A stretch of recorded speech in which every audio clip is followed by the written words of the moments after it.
Nuestro siguiente panel contará con dos mujeres que son símbolo de esta revolución de conciencia por una equidad para la mujer.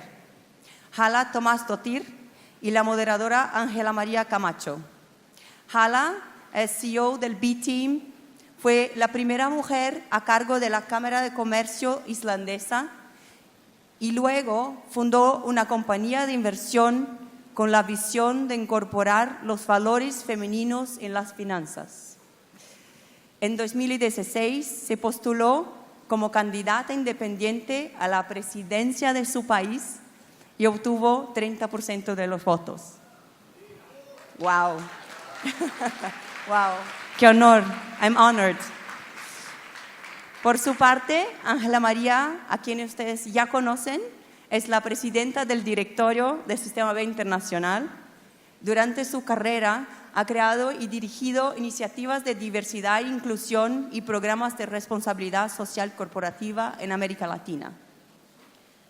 El otro eje de nuestro encuentro+b es la lucha contra la crisis climática.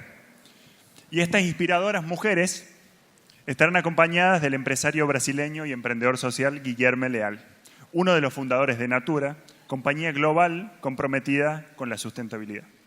Como Halla, Guilherme Leal también se incorporó en la política y en el 2010 acompañó a Marina Silva como candidato a vicepresidente. Desde hace 2 décadas está comprometido con la causa ambiental.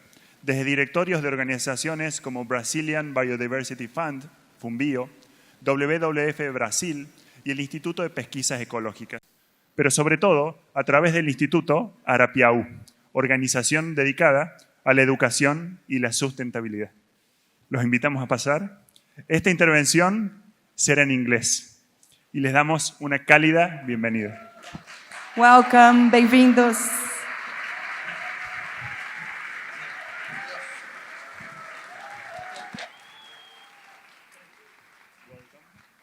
Gracias.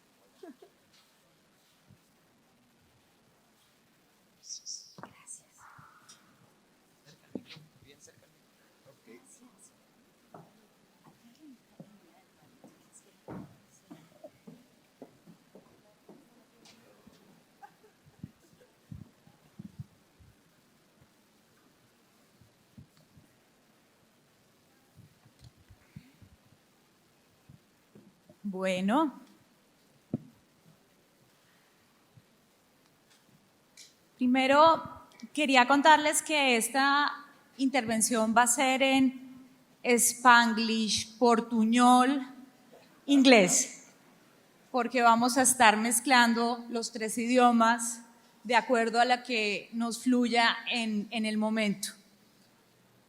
Comienzo por decir que no se pueden imaginar la energía que se siente estando aquí acompañada de 2 líderes conocidos por todos nosotros y teniendo la gran felicidad, porque es una felicidad poder contar con ellos aquí sentados.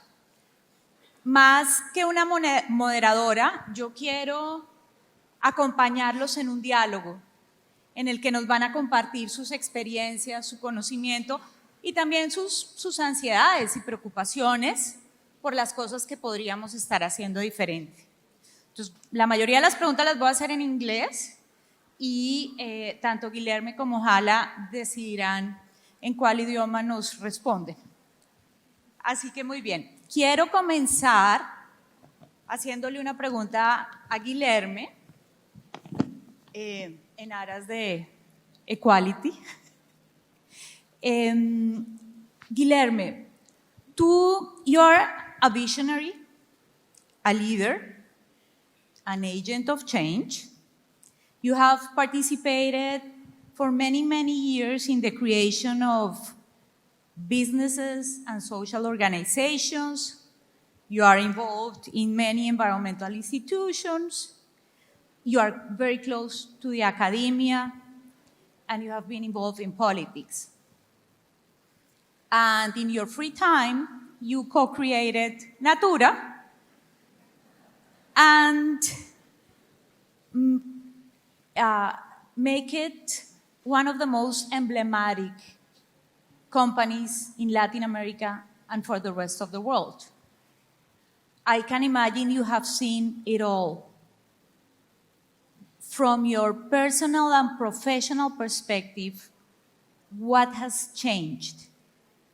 How does the role of the business and the corporations has changed, and what is it today in terms of its contribution to solve the very grave issues we have with equality and climate crisis? Thank you, Ana Maria. Thank you, Halla. It's good morning to everybody. It's a real great pleasure to be here. Sorry for my poor English. My native language, as everybody knows, is Portuguese, but I will do my best. It's really an honor to be here, and first of all, I must declare that I feel that I am a very lucky guy, because to have had the opportunity to live this beautiful experience with Natura and many others initiatives and be part of this movement, of this community. It's a privilege for all of us, and for me in particularly. Yes, this year Natura is becoming 50 years old, so it's a long journey. The last 20, 30 years, since 92 more precisely, we are deeply committed to be an active part of this movement of in search of change, in building a better place to live, a better planet to deliver to the next generations. And a lot of things happen in this period. A lot of things, doors being open and crises being becoming more and more severe. All of you are aware of the crisis that we are facing, the climate crisis and inequality. We have more than 2 billion people with difficulties to access water and things like that. I am not going to repeat facts that you are very conscious about. And the climate crisis, it's real, it's concrete, it's not something that scientists used to say to provoke fear in all of us. It is very, very concrete, and most of us are aware of this. But at the same time, we can see a change. The change is happening, going straight to your question, Maria.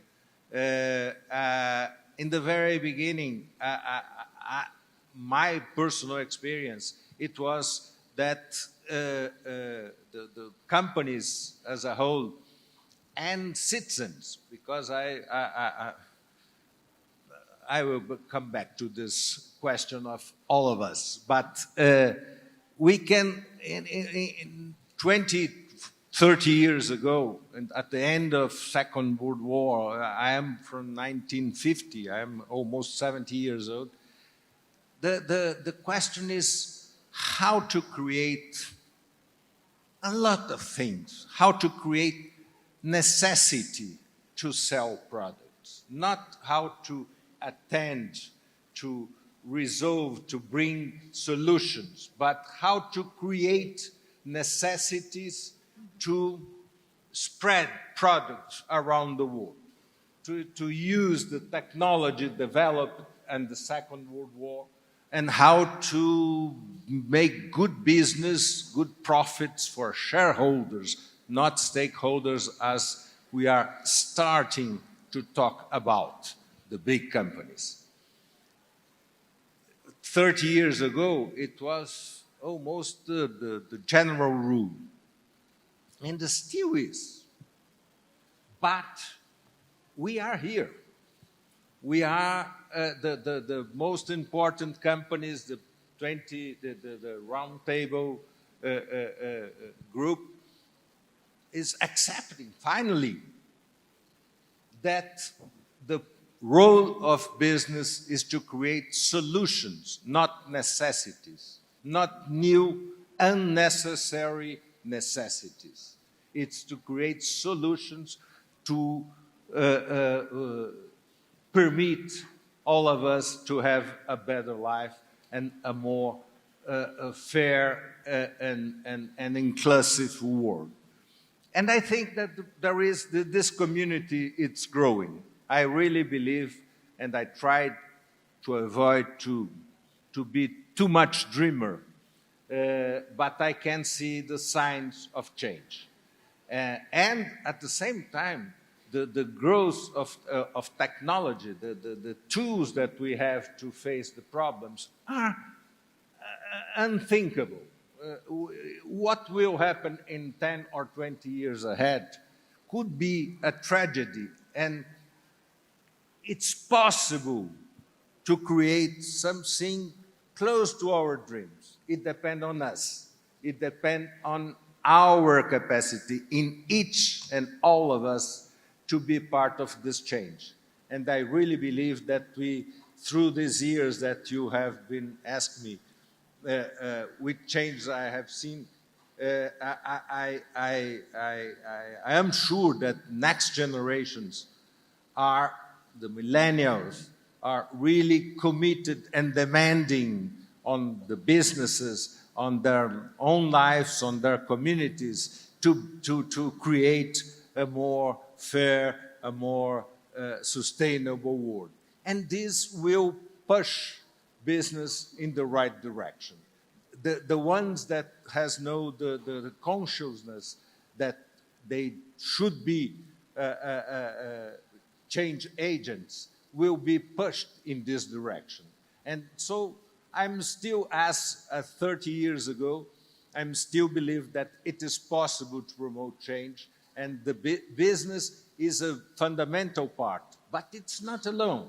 Each of us, citizens, people, are key to this transformation. Business is made of people. It depends on each of us. Civil society, organize the civil society, it alone, nobody does nothing. So we need to be together in civil society organizations. We need to be to have more conscious business, and we need to have good government. If don't, without policy, we will not promote change in the scale we need. So I still believe that we have a huge challenge, but we have enormous opportunities ahead. In terms of... Thank you. Halla, you are a world shaker, a visionary, an active change catalyst, a serial entrepreneur.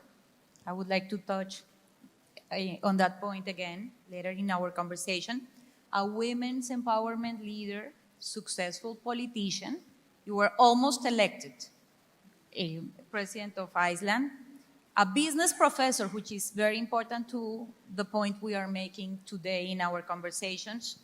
A notorious board member, and you are currently the CEO of the B team.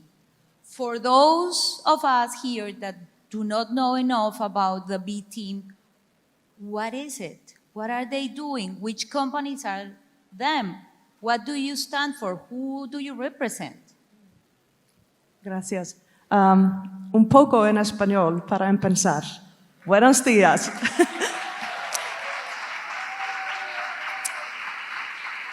Quería hablar en español, pero mi español es muy simplemente. Soy de Islandia y no hay mucha gente en Islandia que habla español. Y vamos a hablar sobre cosas complicadas. Y yo no puedo hablar sobre cosas complicadas en español, pero con un poco vino esta noche voy a hablar español.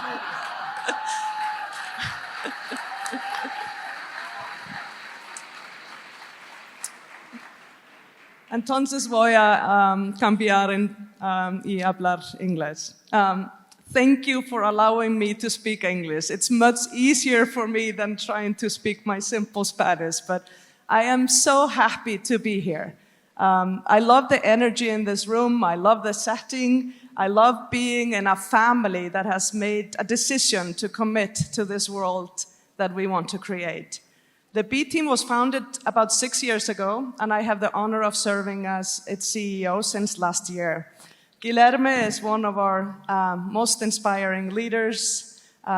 We have 27 CEOs and civil society leaders. Yolanda Kakapatsi is one of them. Emmanuel Faber, who you saw in the video earlier, is one of them. But it's basically a group of global leaders, CEOs and civil society leaders, who came together and said, business as usual is no longer an option. And they set out to work together to lead by brave action towards a world that actually serves the well-being of people and the planet. So very much aligned with the vision of the whole B universe. And I consider all of us as family.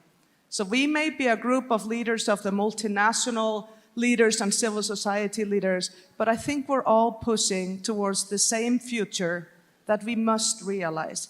And 6 years ago, when the B team was founded, a lot of people thought they were a bit crazy, honestly. I was not one of them because I was at the time writing some of the first articles about B Corps in the Nordic area where I was living at the time. Because I really, really fundamentally believe that this is the future of doing business. Whether you call it triple bottom line, ESG, B corporations, Sistema B, inclusive capitalism or conscious capitalism, I think we're all heading towards the same direction. And 6 years ago, some of us knew it, but in the last 2 years, I really believe all of us have woken up to a pretty stark reality where we're facing an existential climate crisis and an unsustainable levels of inequality the world over. But last but not least, trust is at the lowest levels that we have ever seen in our lifetimes, in government, in business, in media, in each other. And so it's incredibly challenging times. And at the same time, we are facing the greatest opportunity and possibilities to create the world we want. We created this one, and now we face the consequences of bad design. So we can fix our design and we can create that world. And that's going to take a lot of courage, which I believe the B team tries to embody by leading by brave action. But it's also going to take a lot of accountability, holding our feet to the fire. And that's what I love about the B movement. It is probably the best system out there of holding our feet to the fire in the way we do business. So hope this gives a bit of a big picture of what the B team is all about and how I believe we are all on the same journey. Thank you, Halla. And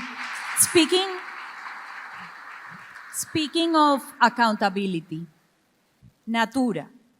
Natura is carbon neutral since 2007 and has incorporated into its balance sheet metrics to measure environmental profit and losses. One would say that's to walk the talk. What can you tell to those companies that would like to follow the path, creating specific metrics so that we can see the change and every step that is taken towards having a committed steps towards achieving what we want? Thank you, Anna. As you said, Natura have been involved in enriching, in advancing in this dream of contribute for a better world for a long time. But I agree totally with Juan, and it's common sense that if we don't measure, we don't have how to assess advancements or on the other way. And we have been connected to different ways to measure since I remember the first time it was 98 when Ethos Institute, the Brazilian institute that promotes corporate social responsibility at that time, used to have a guide and different measurements about to classify where we were at that time. And another movement, it was GRI, Global Reporting Initiative. And after that, we have the environmental, we try to develop the environmental P&L and so on. We know that if you not have a measurement system that it's spread all over the companies and the world, it is difficult to measure. But, and it's not easy to get there. There is not the perfect system, in my opinion. And we must avoid to have too many different systems because normal people needs to know in which company can I trust? And this is the main, this transparency is key for any company and that wants to be perceived as a committed one. And for us as consumers, we want to know what can we find behind the scenes, behind the marketing, and the advertisement.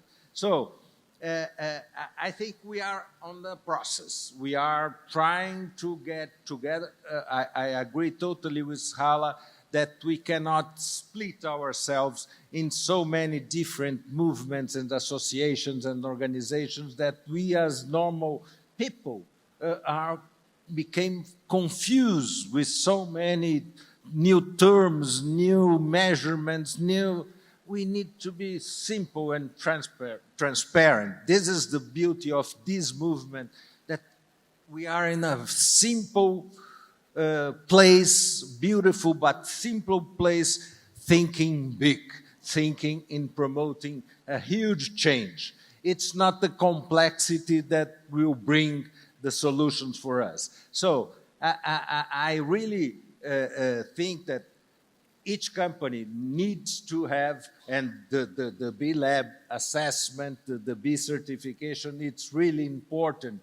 That's one of the reasons why Natura decided around 7 years ago, the first time that I heard about the B Corps, it was in Rio +20, so in 2012. And I became curious about what does it mean. I would like to know which are the new movements in this direction. And we start a conversation with the people from the B Lab to understand how could this new way of assessment design a new roadmap for us. How could we advance? Because I agree totally, there is no perfection. There is a search of enhance day after day the way that we do the things and we contribute to promote a better communities, better world. We are not, and we will never be perfect, but we believe deeply that we can be better day after day. And for this, we need some roadmaps and some measurements to compare ourselves against our peers, against ourselves in the past. And there are many options, but the B certification, the B, it's an important one. Thank you, Guilherme. And I love the way you speak about, making progress, but not being complacientes sobre where we are. And that allows me to ask you, both of you, the question about Sistema B. What do you think we should be doing differently in the face of this crisis and the face of the urgent need to accelerate progress and have many companies doing what it's needed to do to overcome this crisis? What would be your, what can be done differently? Well, in its simplest form, I think we're all trying to create an inclusive future where everybody can thrive. And in order to do that, I really think it's time for us to build bridges between worlds. And if you think about Sistema B or the B movement globally, it's been a bottoms-up movement, and it's been absolutely beautiful. And the B team has been a small group of courageous CEOs of multinationals and civil society leaders supporting them. But I think it's time for us to bridge these movements and become one movement, and not think of ourselves as a movement on the periphery, but actually a movement towards changing the system itself. And so I think inclusiveness needs to be at the heart of it. I'm very heartened to see that you have gender balance in this room. As someone who has championed gender equality for a long time, I really think that matters, that you have that in this movement. So I'm really pleased to say that over quite some time since I came on board, I've been in serious conversations with B-Lab in the US and had a wonderful continuation of that conversation with Sistema B over dinner last night, Guilherme and myself and Yolanda and great representatives of your community.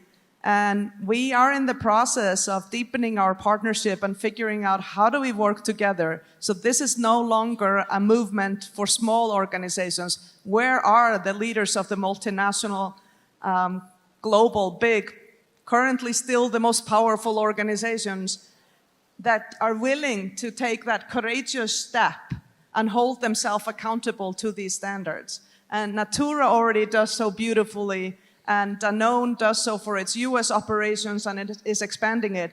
And Paul Pullman, who is the chair of the B team, has bought a lot of B Corps in order to incorporate this philosophy. So we already have several leaders who are embracing it.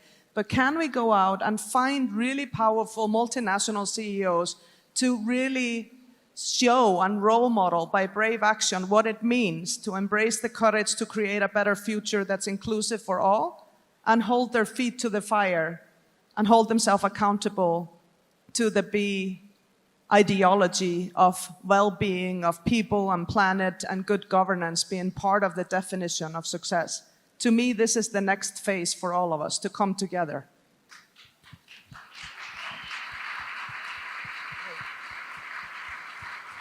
May I sign under your statement? No, that's it. I agree totally with Halla.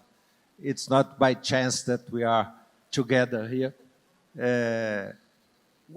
Our dream is that mainstream would be B, or B would be the B would be A, and that's the search. It's good to have this beautiful community here, but we are just a few today. And we need to have a bold, to use a very important word that Halla brought to us, to think about how to contaminate in a positive way the mainstream, the whole society, the whole business. But as I say, not only business. The business is the main tool of change, but society, academy, as a whole, governments must be part of the movement. And this ambition we must keep to provoke the change, systemic change. If don't, we will have a lot of troubles ahead. And if I may build just quickly on that, I think there are three things essentially that most of us who are having this conversation in the world agree on. 3 imperatives for 21st century leadership or business. First one, we need to shift from the short-term orientation of our entire system to long-term real value creation. I think we all know this, but our economic system does not support this. So it's hard even for the best leaders to do this, especially if they are listed companies, because the capital markets are very much oriented towards the short term. So this needs to shift. The second thing is shifting from measuring only financial profit to measuring what actually matters. All of us in this room know what matters. We know people and planet and good governance matters, but it's not the norm that we measure and report transparently on this. So that needs to become the norm. Third, and I think this is the most powerful one, we need to move from the shareholder primacy to stakeholder governance. We have to make this happen. And this is where your movement has led the way and shown the way. I'm not sure there's any one way to do this, and I would just like to bring in another B team leader who I find is very courageous. His name is Oliver Bete. He is the CEO of Allianz. It's one of the largest asset managers in the world, and they're an insurance company. And he is no longer, he's completely divested from coal investments because he started doing ESG assessments, environmental, social, and governance assessments on his stocks. And he said, basically, we're heading towards an uninsurable world. So he kind of left these risky, bad for the environment investments for risk reasons. But when he did, he realized that his people were more excited to come to work. They were more inspired to work for this company. So he saw this is also a talent opportunity. This is also a business opportunity. But what really transferred Oliver was a question his daughter asked him a few years ago. When she asked him, "Daddy, are you proud of every product you sell?" And this is what I call the moral transformation that is needed for leadership, and is very much aligned with what we have been speaking about this morning.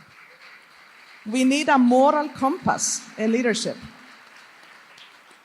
So the risk is there, the business opportunity is there, but unless we transform our inner world of our leaders, we're not going to be able to change the world. So we need to drive those movements in parallel to help leaders transform their inner world in order to become the change agents that you are already in the world, but we need way more change leaders to create that world that we all desire.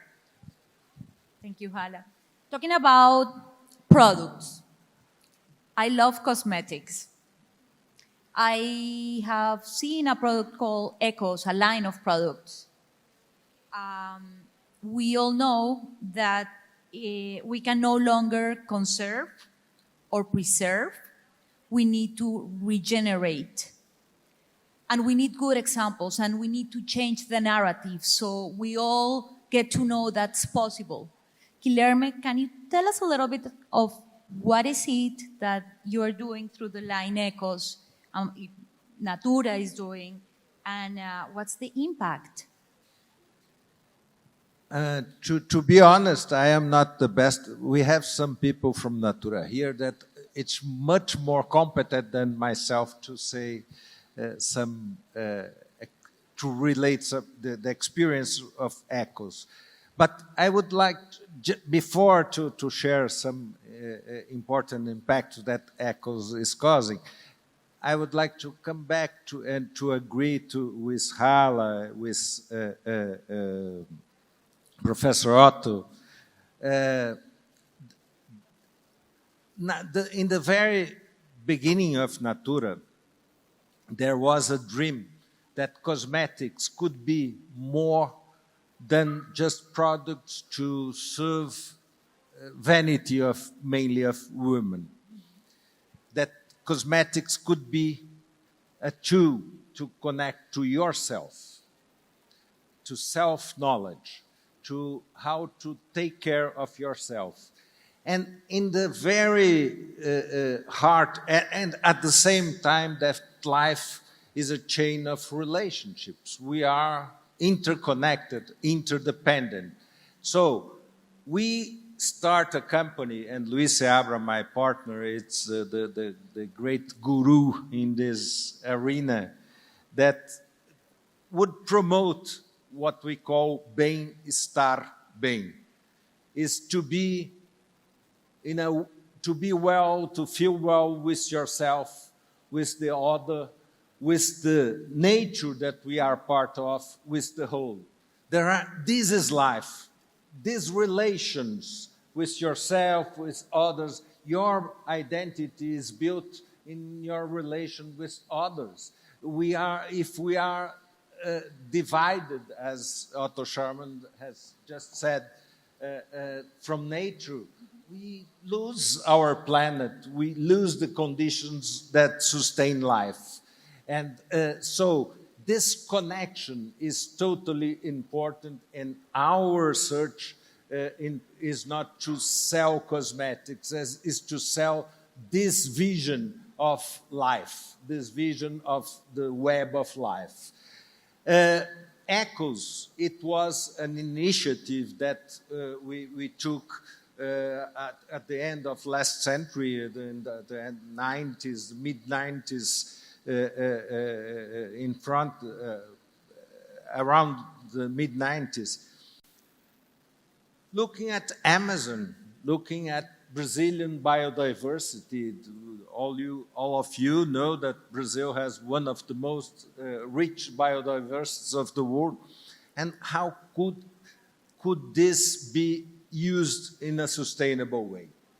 How could we share prosperity, create prosperity to the people that take care? And Marina, he is here, my best feelings for you, Marina. Marina, it's a very important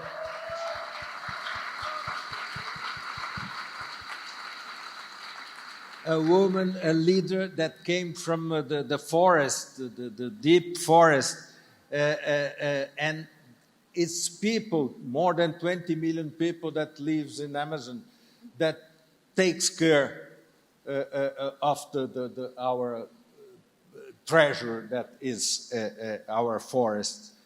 And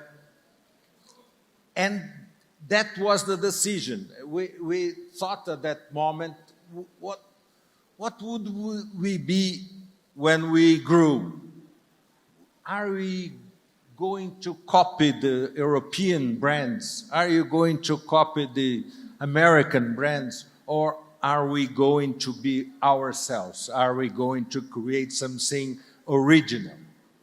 And that is connected to our vision of world, our beliefs, our purpose.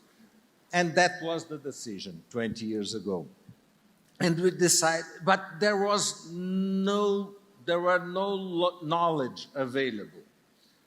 But we decided, okay, let's create this knowledge. Let's face the challenge, and let's learn with communities, learn with people of the forest, learn with them, and bringing together science to put some very good products to serve our clients. And that was the very beginning. Now we have more than around 5,000 families that are connected, supplying ingredients to Brazilian biodiversity. We have a plant, an important plant in Benevides, close to Belém, in Amazonia. We have more than 20 communities that are connected to this supply chain. And we are increasing, we have committed to reach 20% of our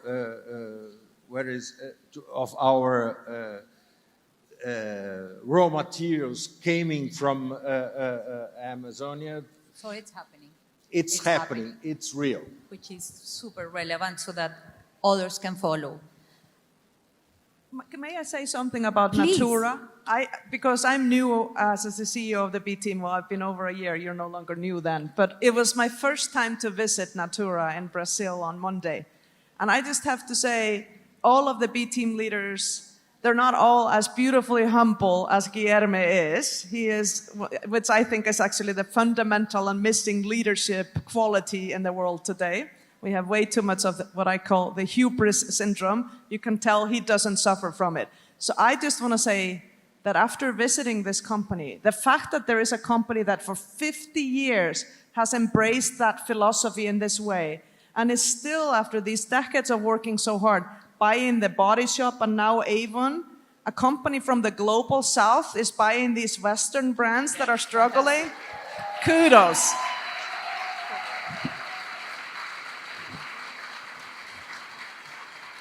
This is transformative. I don't know if you understand how transformative this is and how important leading by brave action like this is. I sometimes think I'm in the business of trying to copy or duplicate or multiply leadership. If I could just put Guilherme into the copy machine and his co-founders, we could solve all of the world's problems. Seriously. And Emmanuel too.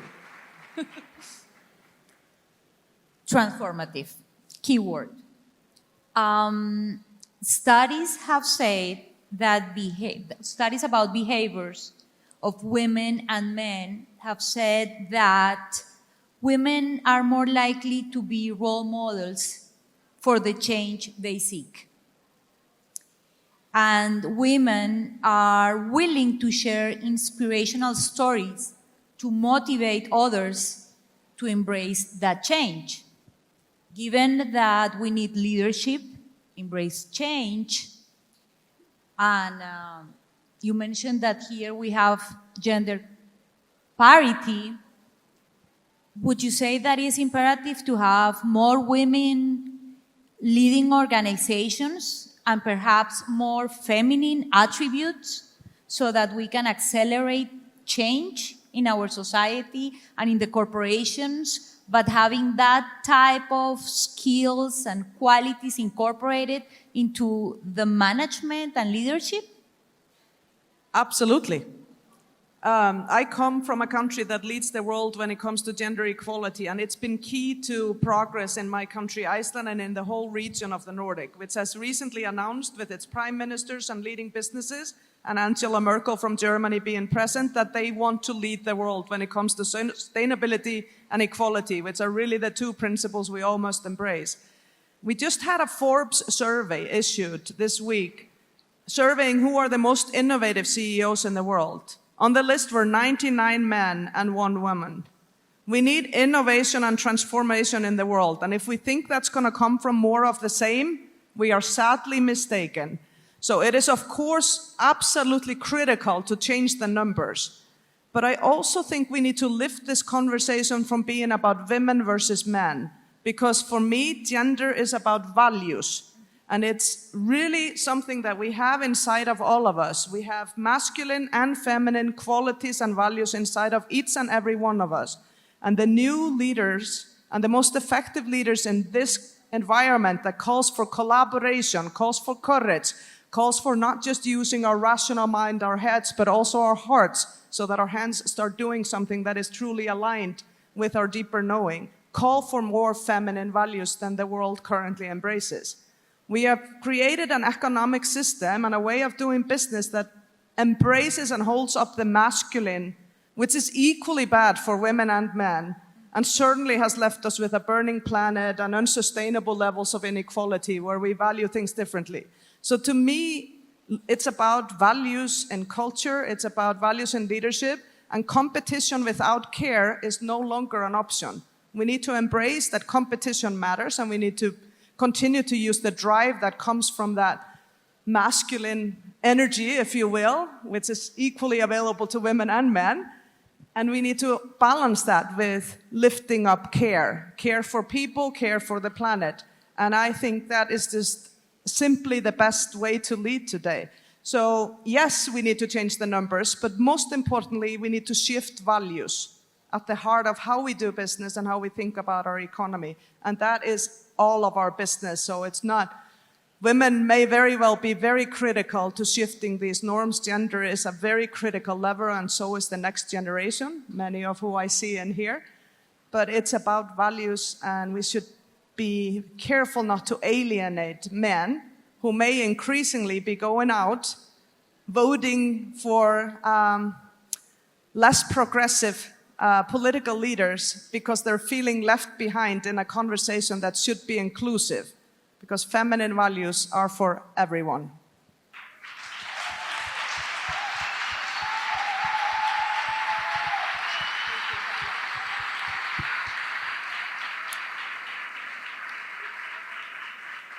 So we all have to grow.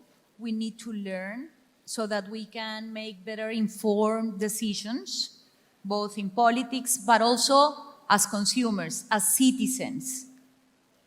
What would be your call for action for this audience?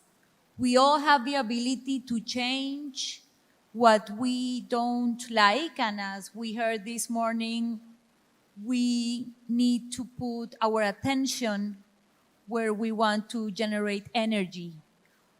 What's your call for action? What shall we be doing as part of Sistema B, but also as Latin Americans and inhabitants of this world?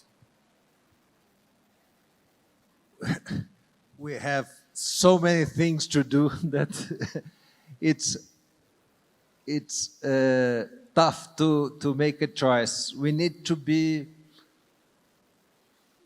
believe that we can be part of the solution, that we can really promote change, that we have the power, that each of us have the power. We are facing tough times. We are facing some leaders that doesn't fit the common sense that I suppose that we have mostly here.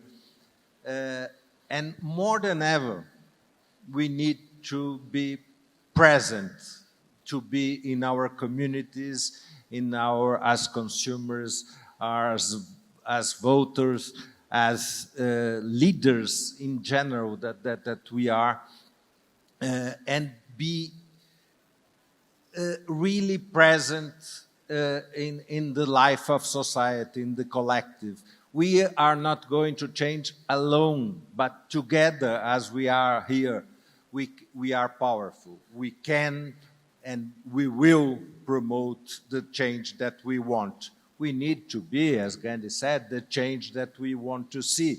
And doing that, we will create, because the possibilities are ahead.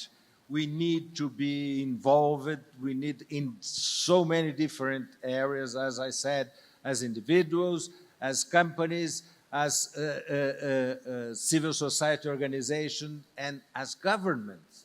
As we need to be part of politics also. We need to be, if we don't like the guys that are there, we need to be there somehow.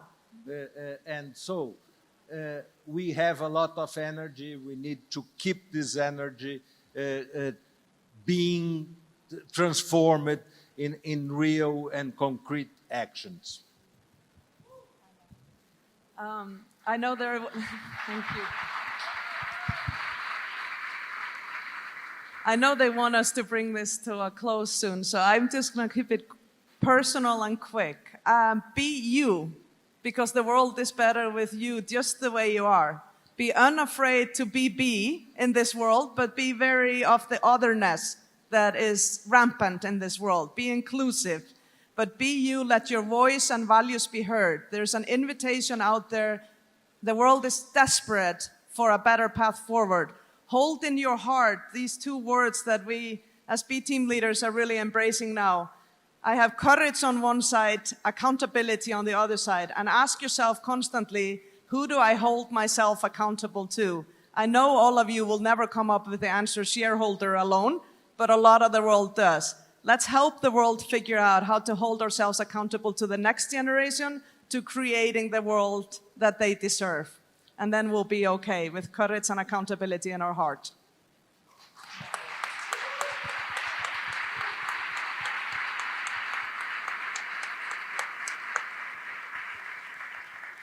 I want to thank you both.